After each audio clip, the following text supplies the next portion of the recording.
38,000 kilometre की रफ्तार से आ रहे एस्टेरॉयड ने वैज्ञानिकों के दिमाग को हिलाकर रख दिया है। मुश्किल इस बात की है कि इस बार ये धरती के साथ चंद्रमा के लिए खतरा बन सकता है। वैज्ञानिकों को इस बात का डर है कि चंद्रमा पर वायुमंडल नहीं है, ऐसे में इसकी स्पीड कम नहीं होगी। अगर ये अपनी स्पीड से चंद्रमा से टकराया तो हिरोशिमा नागासाकी पर गिराए गए परमाणु बमों से भी 500 गुना ज्यादा तबाही मचाएगा। अंतरिक्ष से एक और आसमानी आफत पृथ्वी की तरफ तेजी से बढ़ रही है। खास बात यह है कि यह आफत पृथ्वी के साथ साथ हमारे चंद्रमा के लिए भी बड़ा खतरा बन सकती है।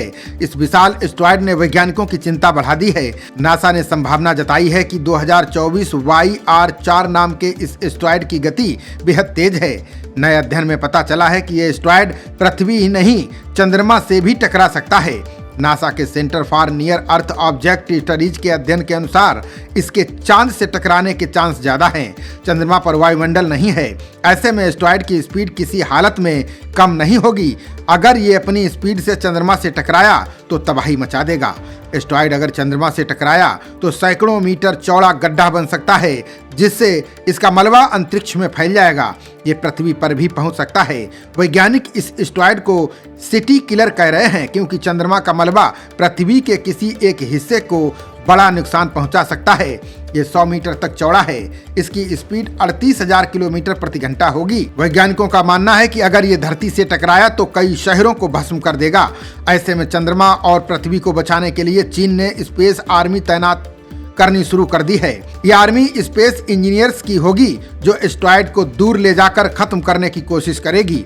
अभी ये धरती से हजारों किलोमीटर दूर है, इसलिए जैसे जैसे ये नजदीक आएगा खतरा और बढ़ने की संभावना है। वैज्ञानिकों का मानना है कि इसकी टक्कर से बीच हवा में भयानक विस्फोट होगा। इसके बाद इससे लगभग 8 मिलियन टन TNT ऊर्जा निकलेगी। ये हिरोशिमा नागासाकी पर गिराए गए परमाणु बमों से भी 500 गुना ज्यादा तबाही मचाएगा। करीब 50 किलोमीटर के इलाके में सब कुछ जलकर राख हो जाएगा। नासा के कैटालिना स्काई सर्वे प्रोजेक्ट के इंजीनियर डेविड रैंकिन जैसे कुछ एक्सपर्ट ने उस संभावित जगह की पहचान की है जहां ये एस्टेरॉयड आकर गिर सकता है।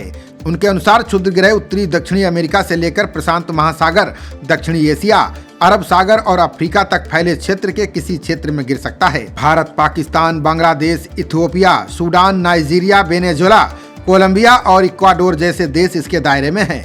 यानी ये भारत के किसी भी शहर पर गिर सकता है। इससे पहले एक और अपोफिस नाम के एस्टेरॉयड के 2029 में धरती पर टकराने की संभावना जताई गई थी।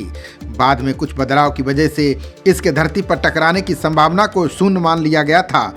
अब कहा जा रहा है कि ये भी धरती के करीब से गुजरेगा। खबरों का सिलसिला जारी रहेगा। देखते रहिए जनप्रवाद। नमस्कार।